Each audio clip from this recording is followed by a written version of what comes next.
बिस्मिल्लाहिर्रहमानिर्रहीम। Dear student, अस्सलाम वालेकुम। बायोबिट्स में खुश आमदीद। आज जो हमारा लेक्चर है वो लीवर है। लीवर को हम प्रॉपर्ली डिस्कस करेंगे कि लीवर क्या चीज़ है, लीवर का वेट क्या है, कलर क्या है, और लीवर के हम फंक्शन को देखेंगे कि ये फैट्स मेटाबॉलिज्म, प्रोटीन मेटाबॉलिज्म, जो कार्बोहाइड्रेट मेटाबॉलिज्म ये वगैरह कैसे करता है। और साथ साथ में लीवर को हम स्ट्रक्चर मैंने ड्रा किया है, स्ट्रक्चर भी मैं समझाऊंगा कि लीवर का स्ट्रक्चर कैसा है।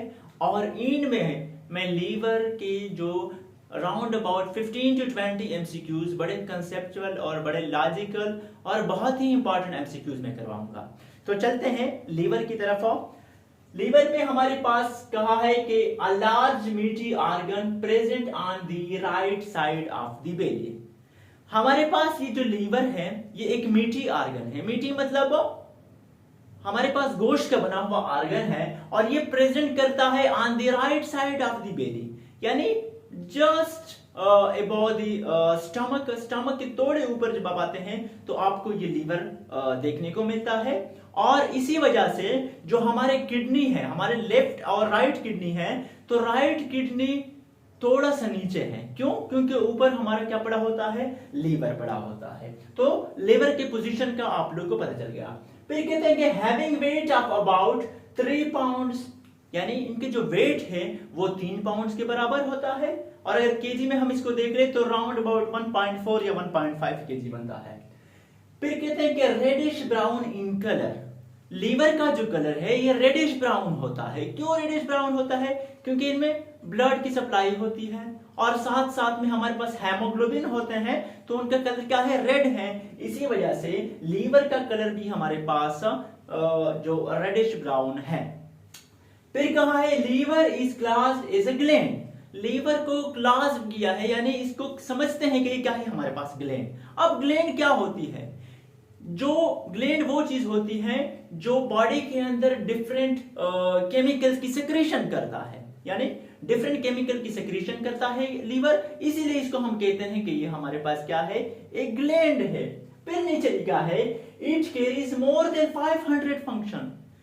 लीवर का जो है जो मेन फंक्शन है वो तो क्या है कि बाइल सिक्रीशन वगैरह करे, लेकिन कहते हैं कि मोर देन 500 फंक्शन क्या करता है, कैरीज करता है। इट कैन रिजनरेट हो सकता है। याद रखे, इंपॉर्टेंट एमसीक्यूज हैं कि बॉडी में कौन सा पार्ट वो रिजनरेट हो सकता है, तो लीवर का जो है वो रिजनरेट हो सकता है। हम क्या करेंगे, उनकी जो जगह डैमेज होंगी उसको हम ट्रांसप्लांटेशन करेंगे, यानी इसको हम चेंज करेंगे दूसरे के साथ, तो लीवर कैन बी रिजनरेटेड। फिर कहते हैं कि largest internal organ of the human. बड़ा इंपॉर्टेंट एमसीक्यूज हैं। एमसीक्यूज आप लोग को आता है ये वाला, लेकिन आप लोग जल्दबाजी की वजह से एमसीक्यूज वो करते हैं, क्या गलत कर देते हैं। वहां पर लिखा होता है कि largest internal organ of the human, होता तो लीवर है, लेकिन आप लोग क्या करते हैं, आप वहां पे स्किन दिया होता है तो जल्दबाजी की वजह से आप स्किन को क्लिक करते हैं। नहीं, जो लार्जेस्ट इंटरनल ऑर्गन है वो हमारे पास लीवर है। और अगर एज अ होल बात करें फिर आप लोग का जो लार्जेस्ट ऑर्गन है वो स्किन है। तो जल्दबाजी ना करें, एमसीक्यूज आप लोग गलत कर देते हैं। फिर आते हैं हम फंक्शन की तरफ कि लीवर का फंक्शन क्या है, ये यहां तक हो गया। अब फंक्शन को डिस्कस करते हैं, फिर फंक्शन के बाद हम लास्ट पे आएंगे स्ट्रक्चर की तरफ कि स्ट्रक्चर क्या है। फंक्शन ऑफ लीवर में हमारे पास पहला है बाइल प्रोडक्शन, यानी बाइल प्रोडक्शन कैसे होता है, या बाइल की फॉर्मेशन कैसे होती है, या बाइल की कंपोजिशन कैसी होती है, किस चीज से बना होता है बाइल। तो मैंने लिखा है कि electrolytes, acid and water etcetera, यानी बाइल की जो कंपोजिशन है उसमें इलेक्ट्रोलाइट मौजूद होते हैं, वाटर, एसिड और भी बहुत सारी चीजें। फिर कहा है कि break down of fats, cholesterol and vitamins, यानी ये जो बाइल प्रोडक्शन है ये ब्रेक डाउन करता है किस चीज की, फैट्स की, कोलेस्ट्रॉल की और कुछ क्या है, विटामिन्स की भी ब्रेक डाउन करता है। हमारे पास हो गया। नेक्स्ट हमारे पास है कार्बोहाइड्रेट मेटाबॉलिज्म। अब याद रखें, एक होता है मेटाबॉलिज्म, दूसरा होता है एनाबॉलिज्म और तीसरा होता है कैटाबॉलिज्म। अब मेटाबॉलिज्म जो बॉडी में क्या होते हैं, जो केमिकल रिएक्शन हो रहे होते हैं उसको कहते हैं मेटाबॉलिज्म। एनाबॉलिज्म, कैटाबॉलिज्म, फिर मेटाबॉलिज्म से निकले हैं। Anabolism basically formation of large molecules, यानी मैक्रोमॉलिक्यूल्स बनते हैं तो उसको कहते हैं एनाबॉलिज्म। और अगर एग्जांपल आप लोगों से पूछे कि एनाबॉलिज्म का एग्जांपल क्या है, तो जब अमाइनो एसिड्स आपस में मिलते हैं वो क्या प्रोटीन मॉलिक्यूल बनाते हैं, तो प्रोटीन हमारे पास क्या है, एक मैक्रोमॉलिक्यूल है, वो एनाबॉलिज्म। कैटाबॉलिज्म की अगर हम बात करें क्या ब्रेक डाउन ऑफ मैक्रोमॉलिक्यूल्स, यानी ब्रेक डाउन जब होगी मैक्रोमॉलिक्यूल से, उनसे छोटे छोटे मॉलिक्यूल्स बनेंगे, फिर हम कहेंगे कि ये कैटाबॉलिज्म है। सो एनाबॉलिज्म का एग्जांपल अगर पूछे प्रोटीन, और अगर कैटाबॉलिज्म का पूछे तो वो क्या, प्रोटीन ब्रेक डाउन हो जाती है इनटू अमाइनो एसिड, वहां पर अमाइनो एसिड होगा एग्जांपल किस चीज का, कैटाबॉलिज्म का। तो आते हैं कार्बोहाइड्रेट मेटाबॉलिज्म कि आया कार्बोहाइड्रेट की मेटाबॉलिज्म कैसे होती है। लिखा है stored in the form of glycogen and convert, अच्छा stored in the form of glycogen, यानी जो हम खुराक लेते हैं, आप लोग जानते हैं कि इंसान का जो रिजर्व फूड है या जो स्टोर करता है फूड ह्यूमन, वो इन द फॉर्म ऑफ ग्लाइकोजन करता है। अगर हम प्लांट्स की बात करें तो वो स्टोर करता है food in the form of starch. तो यहां जब हम कार्बोहाइड्रेट्स लेते हैं तो वो स्टोर होता है इन द फॉर्म ऑफ ग्लाइकोजन। सही है। अब अगर खुदा ना खास्ता ग्लूकोज क्या हो गया, मिकदार कम हो गया, अमाउंट कम हो गया, फिर यही glycogen converted back into the glucose molecule, फिर दोबारा ग्लाइकोजन क्या होता है, कन्वर्ट होता है किधर, ग्लूकोज मॉलिक्यूल में। तो ये हमारा हो गया क्या, कार्बोहाइड्रेट्स। अब आते हैं फैट्स मेटाबॉलिज्म। फैट्स मेटाबॉलिज्म क्या है, if fats are in an excess liver store them. अगर फैट्स का अमाउंट ज्यादा हो जाए तो कौन स्टोर करता है, हमारे पास जिस चीज का नाम है, जिस ऑर्गन का नाम है वो लीवर है, लीवर इसको स्टोर कर लेते हैं। लेकिन कौन सी फॉर्म में, इन the form of adipose tissue. ये हमारे पास एक टिश्यूज होते हैं जो इंटरनल ऑर्गन होते हैं, यानी फॉर एग्जांपल थाइज में हो गए, आपके नेक में हो गए, चेस्ट में हो गए, तो ये हमारे पास एडिपोज टिश्यू ये क्या करता है, स्टोर करता है फैट्स को। सही है। फिर यही adipose tissues used when energy and glucose is low. यही एडिपोज टिश्यू क्या करते हैं, इस्तेमाल होती हैं जब हमारे पास एनर्जी या ग्लूकोज के अमाउंट में कमी आ जाती है। सही है, ये हो गया हमारे पास। फिर हमारे पास लास्ट है कि प्रोटीन मेटाबॉलिज्म। प्रोटीन हमारे पास क्या है कि most of protein are synthesised in liver. Important MCQs याद रखिए, यहां पर बाद में भी कराऊंगा एमसीक्यूज, लेकिन ये भी साथ साथ याद रखते जाएं। अगर पूछें कि ज्यादातर प्रोटीन के सिंथेसिस कहां पर होती है या कौन करता है, तो हमारे पास जो लीवर है इनके सिंथेसिस करता है क्या, प्रोटीन मॉलिक्यूल्स की। फिर कहते हैं excess amino acids are converted into fats and store. अगर अमाइनो एसिड की तादाद बहुत बढ़ जाए, एक्सेस अमाउंट में हो जाए, तो फिर ये कन्वर्ट होते हैं इनटू फैट्स और उसको फिर स्टोर किया जाता है। लास्ट में लिखा है deamination of protein mostly occur in liver. जो डीअमाइनेशन होती है प्रोटीन की, उसको भी कौन करता है, मेनली अकर होता है लीवर में। अब डीअमाइनेशन है क्या चीज, किसी को आता है? अगर आता है तो कमेंट सेक्शन में बता दे। मैं बता देता हूं, डीअमाइनेशन बेसिकली जब अमाइनो एसिड से अमाइनो ग्रुप को क्या करते हैं, सेपरेट करते हैं और वो कन्वर्ट होता है इनटू अमोनिया, यानी NH2 कन्वर्ट होता है इनटू NH3, फिर इसको हम कहते हैं डीअमाइनेशन। अब यहां पर याद रखिए, अगर आप लोग को आता है तो अच्छी बात है, नहीं तो मैं एक सिंपल एमसीक्यू बता देता हूं कि अगर पूछे कि स्ट्रक्चर ऑफ अमाइनो एसिड कैसे होता है, स्ट्रक्चर ऑफ अमाइनो एसिड कैसे होता है, C into COO into NH2 into H into R, ये हमारे पास बेसिकली एक स्ट्रक्चर हो गई अमाइनो एसिड की। अब यहां पर इंपॉर्टेंट एमसीक्यूज हैं कि अमाइनो एसिड के स्ट्रक्चर में कौन सी ऐसी चीजें हैं जो कांस्टेंट है और कौन सी ऐसी चीजें हैं जो वेरिएबल है। तो अब याद रखिए कि हमारे पास सिर्फ ये जो एक R है, जिसको हम अल्काइल कहते हैं या आर से मैंने रिप्रेजेंट किया है, ये वेरिएबल है, ये चेंज हो सकता है। बाकी अगर कार्बोक्सिलिक ग्रुप, हाइड्रोजन ग्रुप या अमाइनो ग्रुप हैं, ये कांस्टेंट हैं, ये किसी अमाइनो एसिड में चेंज नहीं होते। सही है, यानी अमाइनो एसिड का बाकी स्ट्रक्चर हर वक्त यही होगा, लेकिन इस पे डिपेंड करता है ये जो आर ग्रुप है ये चेंज रहता है। दिस इज वेरिएबल, इसको हम वेरिएबल कहते हैं। ठीक है, तो ये याद रखिए कि अमाइनो एसिड में आर सिर्फ वो होता है जो वेरिएबल, बाकी तीनों की चीजें क्या होते हैं, कांस्टेंट होती है। और इस कार्बन को क्या कहते हैं, अल्फा कार्बन कहते हैं।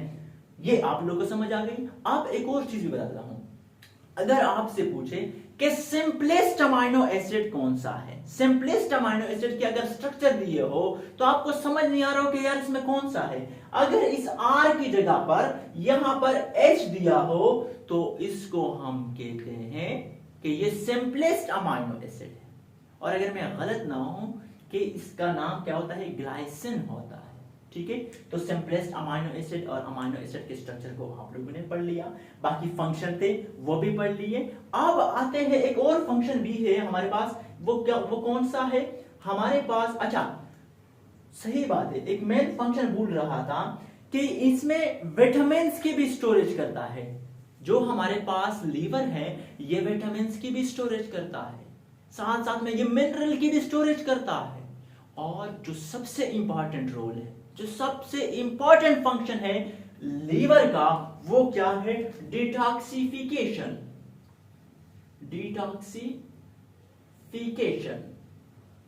डिटॉक्सिफिकेशन का क्या मतलब, यानी ये जो टॉक्सिसिटी होती है, यानी जो जहरीलापन होता है, इसको ये कम कर देता है। हम फूड लेते हैं तो उसमें लाजमी बात है कुछ चीजें होंगे जो टॉक्सिक होंगे, लीवर में जब जाते हैं तो इसकी जो जहरीलेपन होते हैं खुराक की, उसको क्या डिटॉक्सिफाई करते हैं, कम करते हैं। तो ये हमारे पास हो गए लीवर के फंक्शन। अब आते हैं, लीवर का ये स्ट्रक्चर मैंने ड्रा किया है, अब मजा आएगा। लीवर का स्ट्रक्चर कुछ यूं होता है, सही है, आप लोग को नजर आ रहा होगा कि ये एक लीवर का क्या है, ये पूरा का पूरा लीवर का स्ट्रक्चर है। अब याद रखिए कि लीवर में दो लोब होते हैं, एक को हम नाम देते हैं लेफ्ट लोब, दूसरे को हम नाम देते हैं राइट लोब। अब फिर इसी के साथ साथ वेन्स भी होते हैं, आर्टरीज भी होते हैं। आप लोग जानते हैं कि वेन्स और आर्टरीज में बेसिकली क्या फर्क होता है। वेन्स जो हमारे पास होता है वो डीऑक्सीजनेटेड ब्लड को कैरी करता है, और जो आर्टरी होती है वो ऑक्सीजनेटेड ब्लड को कैरी करता है, बिल्कुल ऐसा है। लेकिन यहां पर एक आर्टरी ऐसी है जो डीऑक्सीजनेटेड ब्लड को कैरी करता है, उस आर्टरी का नाम है पल्मोनरी आर्टरी, और एक ऐसा वेन है जो ऑक्सीजनेटेड ब्लड को कैरी करता है, उसका नाम हमारे पास क्या है, पल्मोनरी वेन। अब आते हैं यहां पर, हमारे पास दो लोब हो गए, लेफ्ट लोब और राइट लोब। फिर यहां पर आप लोग को नजर आ रहा है ये एक आर्टरी है, इस आर्टरी का नाम है हेपेटिक आर्टरी। अब हेपेटिक आर्टरी का बेसिकली रोल क्या है, it supply oxygenated blood to the liver. Hepatic artery supply करता है oxygenated blood to the liver. इसी के साथ साथ इसके ऊपर हेपेटिक वेन है। हेपेटिक वेन का क्या काम होता है, it carry blood to inferior vena cava. हमारे पास जब लीवर से ब्लड निकल रहा होता है तो उसको इंफीरियर वेना केवा, यानी हार्ट का जो वेन है, हार्ट के जो वेन, जो बड़ा वेन है, उसको नाम देते हैं वेना केवा। लेकिन एक होता है इंफीरियर वेना केवा, एक होता है superior vena cava. Inferior vena केवा जो हमारे पास बॉडी के जो नीचे वाले पार्ट्स हैं उनको कहते हैं, उनमें जो ब्लड कैरी करता है उसको इंफीरियर वेना केवा, और जो ऊपर हेड रीजन है उसको हम कहते हैं क्या, सुपीरियर वेना केवा। तो जो हेपेटिक वेन है ये कैरी करता है ब्लड को लीवर से इंफीरियर वेना केवा, यानी हार्ट के इंफीरियर वेना केवा की तरफ ब्लड को सप्लाई करता है या कैरी करता है लीवर से। वो कौन, उसका वेन का नाम है हेपेटिक वेन। फिर यहां पर नीचे एक दूसरा वेन है जिसको नाम दिया है पोर्टल वेन। अब पोर्टल वेन का क्या रोल है, it carry blood from GI tract to liver. Portal vein हमारे पास जो जीआई ट्रैक्ट है, जिसको हम गैस्ट्रोइंटेस्टाइनल ट्रैक्ट कहते हैं, इससे कैरी करता है ब्लड को, कहां पर, लीवर में पहुंचा देता है। फिर यहां पर आप लोग को नजर आ रहा है एक गॉल ब्लैडर, और ये जो टेल बनी हुई है इसको हम कहते हैं बाइल डक्ट। अब गॉल ब्लैडर क्या करता है, ये स्टोर करता है बाइल को। अगर आपसे पूछे कोई के गॉल ब्लैडर का रोल क्या है, इट स्टोर द बाइल। अगर बाइल डक्ट के बारे में पूछे कि बाइल डक्ट क्या होती है, तो क्या है bile duct, it carry bile from gall bladder to the small intestine. Bile का डक्ट का जो काम है, ये कैरी करता है बाइल को, कहां से, from the gall bladder to the small intestine. Gall bladder से बाइल को उठा लेता है और स्मॉल इंटेस्टाइन में ले जाता है। स्मॉल इंटेस्टाइन के कौन से पोर्शन, डियोडिनम जो पोर्शन है हमारे पास, वहां पर ले जाते हैं। तो ये स्ट्रक्चर हो गया, उम्मीद है आप लोग को समझ आ गई होगी। अब आते हैं 10 से 15 जो इंपॉर्टेंट एमसीक्यूज हैं लीवर के बारे में, अब वो हम करने जा रहे हैं, तो हमारे साथ रुकिए, वो करते हैं।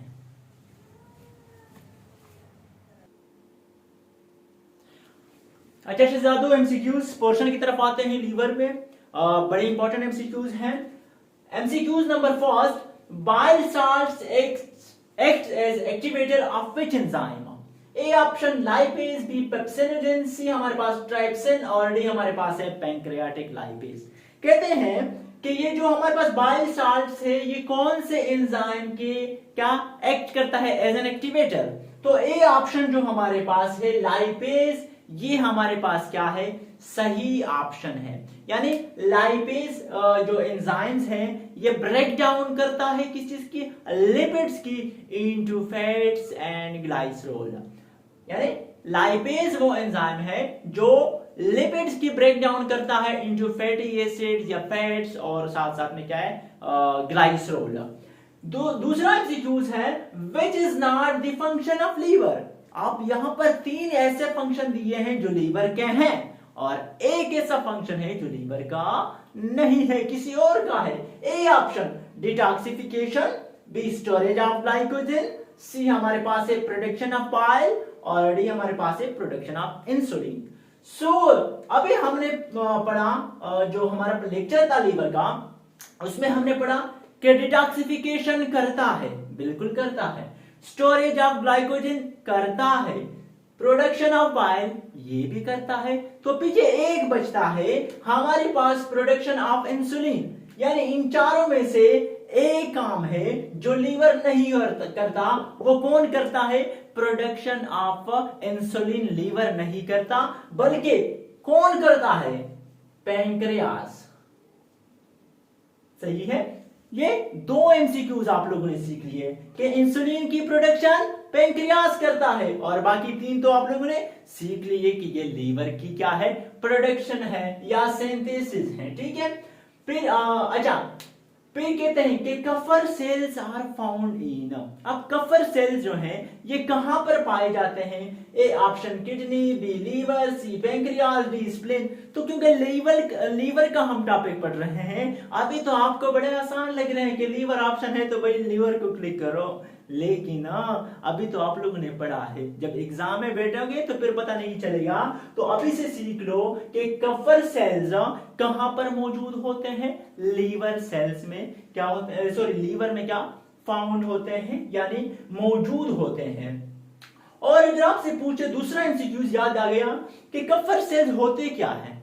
कफर सेल्स होते हैं फेगोसाइट्स ऑफ लीवर। यानी ये क्या करता है, फेगोसाइटोसिस करता है, किस चीज की, लीवर की। यानी फेगोसाइटोसिस का क्या मतलब हुआ कि ये जो डेड सेल्स होते हैं लीवर के, उनको कफर सेल कहा जाते हैं। ठीक है, समझ आ गए, वो हो गया।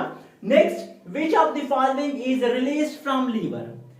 ए option IGF-1, B angiotensin 1, C हमारे पास एंजियोटेंसिन 2, डी मैं देता हूं both A and B and C. तो आपका जो सही ऑप्शन है कि जो क्या करता है, रिलीज करता है कौन, लीवर, वो ए ऑप्शन है। कौन सा, IGF-1। इसको मैं चेक कर लूं, IGF-1। हाँ, अच्छा IGF-1 क्या है? ये क्या है? याद रखिए कि IGF-1 ये क्या है, मीडिएटर है क्या, किस चीज की, ग्रोथ हार्मोन की। क्या है, ग्रोथ, GH में लिखता हूं, मीडिएटर है ग्रोथ हार्मोन का, उसको क्या है, IGF-1।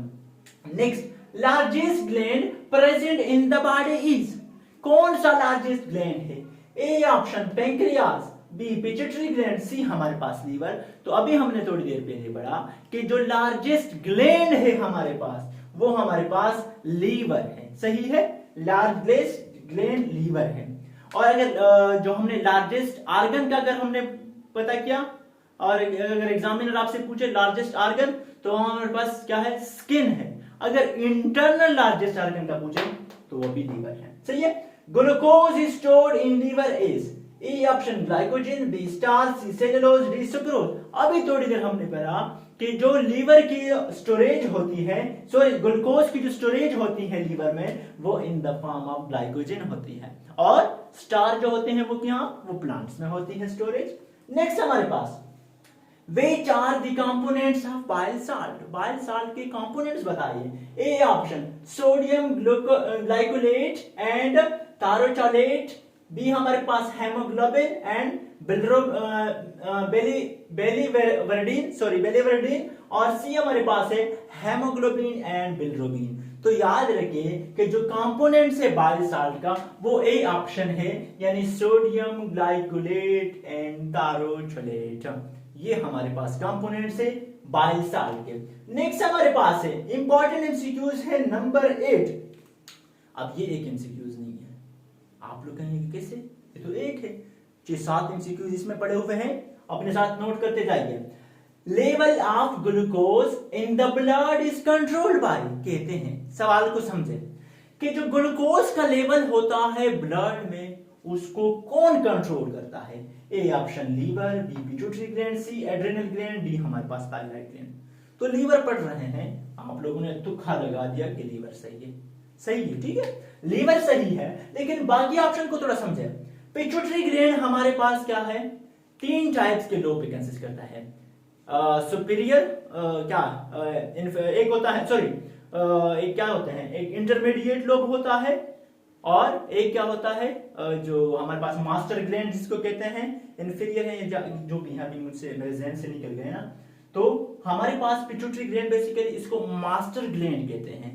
सही है ना, मास्टर ग्लैंड क्यों कहते हैं कि हमारे पास बहुत से हार्मोन्स की सिक्रीशन करता है, जैसे हमारे पास थायराइड स्टिमुलेटिंग हार्मोन हो गए, फॉलिकल स्टिमुलेटिंग हार्मोन हो गए, ग्रोथ हार्मोन हो गए, ल्यूटिनाइजिंग हार्मोन हो गए, वो एड्रेनोकॉर्टिकोट्रोपिक हार्मोन्स। तो ये इसी वजह से इसको कहते हैं क्या, कि हमारे पास मास्टर ग्लैंड है। सी हमारे पास एड्रेनल ग्लैंड। अब एड्रेनल ग्लैंड किस चीज की सिक्रीशन करता है, जो स्टेरॉइड हार्मोन्स है। अगर पूछे कि एड्रेनल ग्लैंड्स किस चीज की सिक्रीशन करता है, तो स्टेरॉइड हार्मोन जो है हमारे पास, उनकी सिक्रीशन एड्रेनल ग्लैंड करता है।